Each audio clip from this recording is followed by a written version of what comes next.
السلام علیکم ورحمۃ اللہ وبرکاتہ۔ یقین جانیے کہ یہ آپ کا اجتماع ہے اور آپ کی کانفرنس ہے، اور جیسا کہ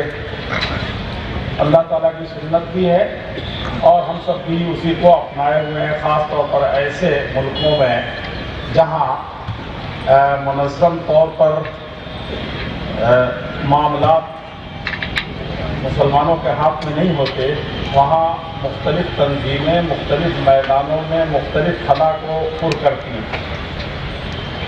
اور جیسا ہندوستان کو کہا جاتا ہے کہ گنگا جمنی تہذیب کا یہ گہوارہ ہے، اسی طریقے سے ایسے ممالک جہاں باضابطہ اسلامی قانون نہیں، اور میرے خیال سے روئے زمین پر اس وقت ہی نہیں ہے سوائے سعودی عرب کے، جہاں اسلامی قانون نافذ ہے، وہ اپنی زبان سے بھی کہتے ہیں، عملاً بھی خدات متعین کر رکھے ہیں، عملاً قرآن کو سامنے رکھ کر کے، حدیث کو سامنے رکھ کر کے، فقہ اسلامی کو سامنے رکھ کر کے وہ فیصلہ کرتے ہیں۔ تو رحمت ہے وہ تنظیمیں جو کسی ملک میں ہیں، اور مختلف تنظیمیں اپنے نصب العین کو عام اسلام کو سامنے رکھ کر کے، اپنے ملک کو سامنے رکھ کر کے، انسانیت کو سامنے رکھ کر کے وہ اپنا نصب العین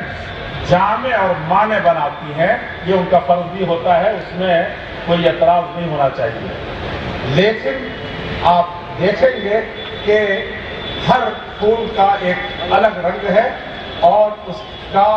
ایک الگ طریقے سے اس کی خوشبو ہے، اور جب یہ ساری خوشبوئیں ملتی ہیں تو فضاؤں کو، آسمان اور زمین کو اور انسان کے مشام جان کو معطر کر دیتی ہے۔ یہ رنگا رنگ پھول کوئی بہت نئی چیز نہیں ہے، مرکزی جمعیت اہل حدیث کا اسٹیج خاص طور پر اس کے لیے مشہور ہے اول دن سے۔ اسی طریقے سے سیاسی جماعتیں ہیں کچھ، اور غیر مسلم تنظیمیں ہیں، یہ سب تنظیموں کا مسئلہ آئے تو فوراً ذہن میں آتا ہے کہ نظم حکومت کو مضبوط کرنا، نظم انسانیت کو مضبوط کرنا، نظم امن و امان کو مضبوط کرنا، ہر وہ چیز جو چھوٹی سے چھوٹی چیز ہو اور بڑی سے بڑی چیز ہو، ان سب میں ہاتھ بٹانا۔ اگر ہم پیچھے ہیں اور آگے ہیں تو ان سارے لوگوں کو لے کر کے چلنا۔ جبل جی کے شو بہت دردمند دل رکھتے ہیں۔ صحافی حضرات کو آپ جانتے ہیں کہ اکثر میں کہتا ہوں کہ قدیم زمانے میں کہا جاتا تھا قلم گویت من شاہ جہانم، قلم کشرا بدولت می رسانم، کہ قلم کہتا تھا کہ دنیا کا اگر صحیح ہے تعبیر تب بادشاہ اور شہنشاہ میں ہی ہوں، میری ہی چلتی ہے، میں ہی سپر پاور، اور جس نے قلم کو تھام لیا تو پھر ساری دنیا کو لا کر اس کے قدموں میں جھکا دیتے۔ یہ قدیم باتیں تھیں، لیکن جدید دور میں اس قلم نے اور اس میڈیا نے سب کچھ ثابت کر دیا ہے۔ لیکن میڈیا کے رخ ہواؤں کے رخ کی طرح سے ہے، جیسے آپ 2 دنوں سے برداشت کر رہے ہیں۔ کل میں دیکھا کہ کیسی چمکی ہوائیں چل رہی ہیں، میں سمجھ رہا تھا کہ اب ادھر کا پنڈال اجڑ کر کے جائے گا، ادھر کا اجڑا تھا اور ادھر کے لوگ بھگدڑ مچائیں گے، اور تب تک میں دیکھا کہ ادھر سے ہوائیں آ رہی ہیں اور اس کے تھپیڑے ادھر سے لگ رہے ہیں۔ لیکن آپ اس طریقے سے اپنے پائے استقلال میں جس طریقے سے قوت پیدا کر کے، استحکام پیدا کر کے جس طریقے سے ڈٹے ہوئے تھے، ہم کو دوسرے دن بھی کانفرنس کرنے کی ہمت ہو گئی۔ لیکن اس میں جانتے ہیں، کہتے ہیں کہ مسلمان قوم کے لیے راستے اسی وقت کھلتے ہیں جب وہ صحیح معنی میں مسلمان بن جائے، یعنی ہر جگہ جھکنے کے لیے تیار ہو، لیکن صرف اللہ کے حکم سے، اور جب ویسا کر لیتا ہے تو پھر اللہ رب العزت الجلال ساری چیزوں کو اس کے لیے آسان کر دیتا ہے۔ الذین جاہدوا فینا لنہدینہم سبلنا، انتہائی کوشش جس میں چربی نکل جائے، پسینوں پر اکتفا نہ ہو، سب خشک ہو جائیں، ایسی محنت کر کے آؤ گے جہاد والی، جس میں مال بھی اور جان دونوں کو قربان کرتے ہیں، کسی سرحد پر کرنا ہو، کسی عورت کی جان بچانے کے لیے کرنا ہو، جیسے ہم ماضی میں کرتے تھے کہ ہم ہندوستان میں مرہون منت ہیں ان غازیوں کے ان حاجیوں کے اور خاص طور پر ان غازیوں کے جنہوں نے ایک عورت کی، محمد بن قاسم کیسے آیا تھا، عورتوں کی عزت لٹ رہی تھی، ان کو غصب کیا جا رہا تھا اور ان کو سمندری قذافوں نے ان پر حملہ کر دیا تھا اور ان کا اغوا کر لیا تھا۔ اگر بادشاہ کی بات کر رہے تھے ہم، دیکھا آپ نے دلی والوں نے اپنے دل آپ کے لیے کھول رکھے تھے، ایک مسجد کھلی اتنی بڑی، دوسری مسجد کھل گئی، حج ہاؤس کھل گیا، آپ یہاں بیٹھے ہوئے آپ جھیل رہے، اس سے زیادہ لوگ جھیل کر کے اسی بارش میں دروازے کھلوانے کے لیے یہاں آپ کے پاس پڑوس کے امام بھی نکل آئے تھے۔ میں اسی لیے اماموں کے کردار پر یہ مسجد سجائی تھی کہ داعش نہیں، دہشت گردی نہیں، دنیا کی کوئی بھی طاقت ہو، اگر آپ مسلمان مومن کی حیثیت سے کھڑے ہو جائیں تو ابو جہل سے کوئی بڑا ظالم نہیں ہو سکتا، اور کسی مظلوم کو اگر ستایا ہے تو روئے زمین میں اس سے بڑا اور اس سے افضل کوئی مظلوم نہیں ہو سکتا، اور اسے محمد رسول اللہ صلی اللہ علیہ وسلم کہتے ہیں۔ اور آپ تقریریں کر رہے ہیں، بھاشن سن رہے ہیں، جلسے اور کانفرنس ہم کر رہے ہیں، صاحبانوں کی طرف بیٹھے ہوئے ہیں، لاؤڈ اسپیکر مہیا ہے اور خدام و حشام پورے طور پر یہاں موجود ہیں، اور محمد رسول اللہ صلی اللہ علیہ وسلم کی سیرت طیبہ دیکھیے کہ رب کے سامنے جھکانے کے بعد ان کو انسانیت کے درپیش سارے مشکلات سے نکالنے کے لیے، غلاظتوں سے نکالنے کے لیے روئے زمین کی سب سے بدترین قوم کو سب سے اعلیٰ مقام پر پہنچا دیا تھا۔ اور اس کے لیے جانتے ہیں طائف کی، ابھی میں پچھلے مہینے طائف کی پہاڑیوں پر چل رہا تھا، رونگٹے کھڑے ہو رہے تھے، جذبات سے بے قابو ہو رہا تھا کہ کیا یہی طائف کی پہاڑیاں ہیں، اور کیا اس وقت سعودی عرب کی جس کو جنگل میں منگل بنا دیا ہے، صحرا میں معجزہ پیدا کر دیا ہے، یہ اس دور کے بعد بھی چلتے ہوئے ہمارے پسینے آ رہے ہیں، گاڑی گھو کر کے بیٹھنے کے لیے تیار ہے، اور اس وقت کے وہ سنگلاخ اور وہ اونچے چٹان جس طریقے سے محمد رسول اللہ صلی اللہ علیہ وسلم کے پاؤں میں آپ لپائی کر رہے تھے، میرے بھائیوں، میرے بزرگوں، اور جب پہنچے ہیں تو پانی نہیں پیش کیا گیا تھا، اس کائنات کے سب سے بڑے امام کو استقبال نہیں کیا گیا تھا، قوم کے سرداروں نے پیری پرانے ان کے سامنے لا کر کے جن جوانوں کو رکھا تھا کہ اس کا ایک جوان آیا تھا تو ہندوستان کی ماں اور بیٹیوں اور بہنوں کی عزت ہمیشہ کے لیے محفوظ ہو گئی تھی۔ ہم ہیں کہ اس وقت گنوا رہے ہیں، محفوظ ہو گئی تھی، لیکن اسی کے جوان جب کھڑے ہوئے تو کن حالات سے دوچار کیا ہوتا۔ میں بات ختم کر رہا ہوں، اس وقت اللہ کے رسول صلی اللہ علیہ وسلم نے جیسے تقریر شروع کی تھی قوم کی ہمدردی میں ڈوب کر کے، تو اس قدر مارا تھا ظالموں نے، اس قدر للکارا تھا ظالموں نے، اس قدر جوانوں نے پتھراؤ کیا تھا کہ آپ زمین پر گر گئے تھے، اور اس وقت سیرت طیبہ ہمیں کہتی ہے کہ محمد رسول اللہ صلی اللہ علیہ وسلم کو یہ ظالم مارتے تھے اور گرا دیتے تھے۔ فَكَانُوا يَعْدُونَهُ فَيَضْرِبُونَهُ فَيُسْقِطُونَهُ فَيَعْضُدُونَهُ ثُمَّ يَرْفَعُونَهُ ثُمَّ يَرْمُونَهُ بِالْحِجَارَةِ، یہ ظالم مارتے تھے پتھروں کی الغار سے،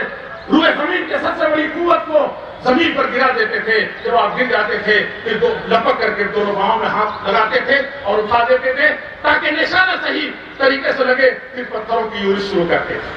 اور وہاں سے نکلا تھا امام کائنات۔ یہ امام مساجد کے لیے درس تھا، مسجدیں آباد اسی لیے ہوئی تھی، مندروں کی حفاظت اسی وقت سے ہوئی تھی، اور یہ سب قرآن کریم نے نصاً بیان کیا ہے۔ میرے بزرگوں، میرے بھائیوں، تو اٹھ کر کے جن پہاڑ کے عظیم پہاڑ کے پتھروں کو استعمال کیا گیا تھا، جب وہ اللہ جل شانہ کا حکم سے یہ تھا کہ ان دونوں پہاڑ کے درمیان دبوچ دیا جائے، تو یقین جانیے کہ اس نے کیا کہا تھا، اللہم قومی فإنہم لا یعلمون، قومی یہ میرے اپنے لوگ ہیں، میری قوم کے لوگ ہیں، میرے اپنے ہیں، ہمیں قوموں میں نہیں، ذات پات میں نہیں، فرقوں میں نہیں، مسلکوں میں نہیں، بلکہ کتنوں کو بانٹ رکھا ہے، جن کو کوس رہے ہیں اسی کا ہم شکار ہیں۔ اللہ کا فضل ہے کہ ان جماعتوں کے، ان قوموں کے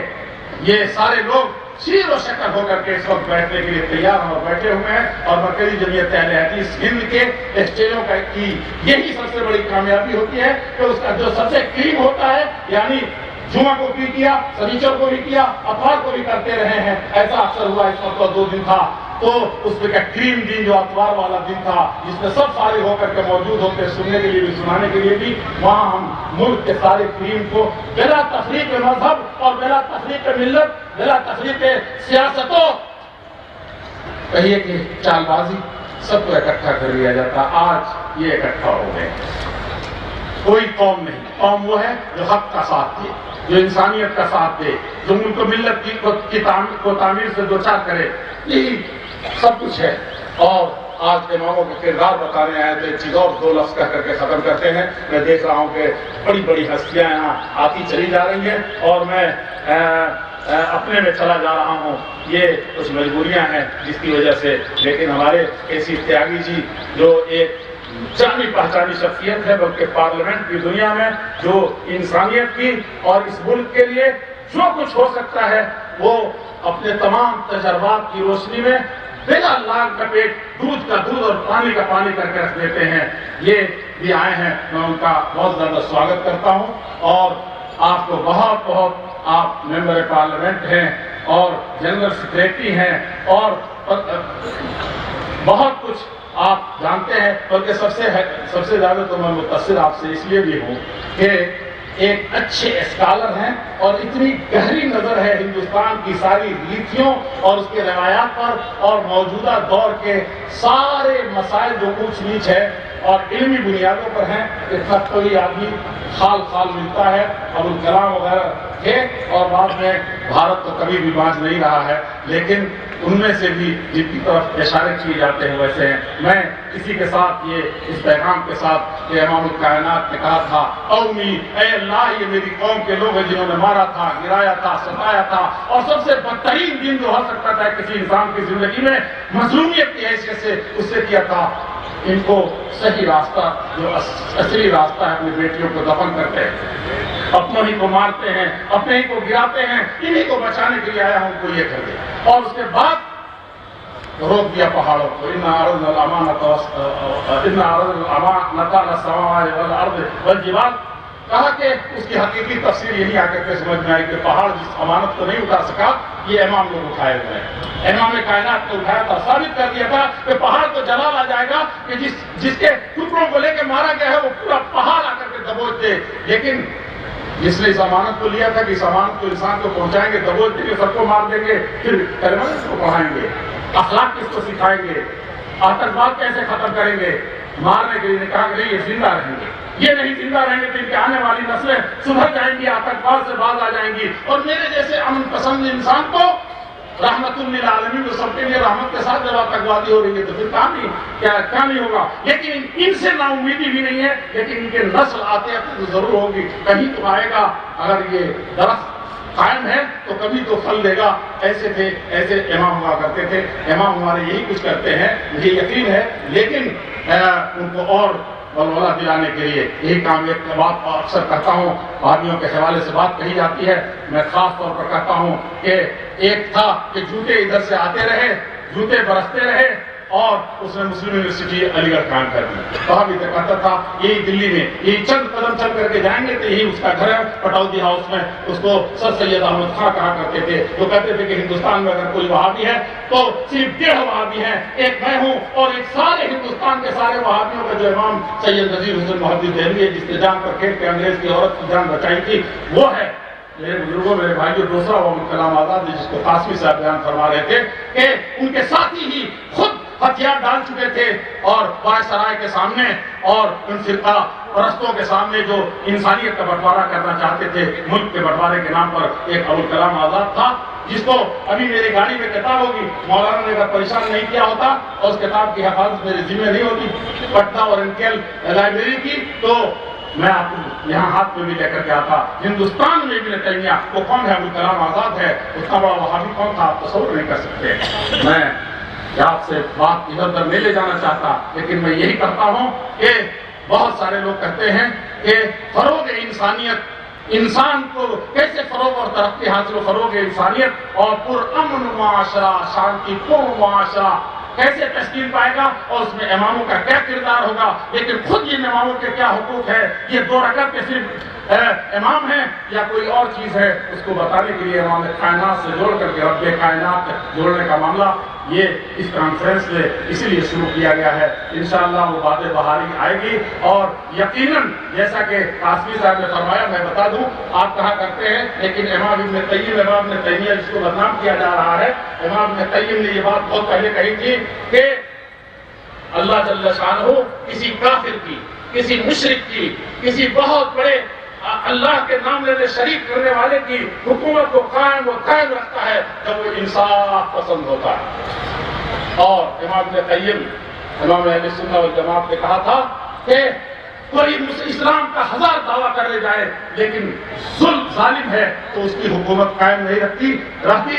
ظالم کی زندگی سب سے مختصر ہوتی ہے۔ میں اپنے بہت ہی معزز پیارے انتہائی دل میں بیٹھانے اور سر پہ رکھنے والے معزز مہمانوں کا خیر مقدم کرتے ہوئے میں اپنی جگہ لیتا ہوں اور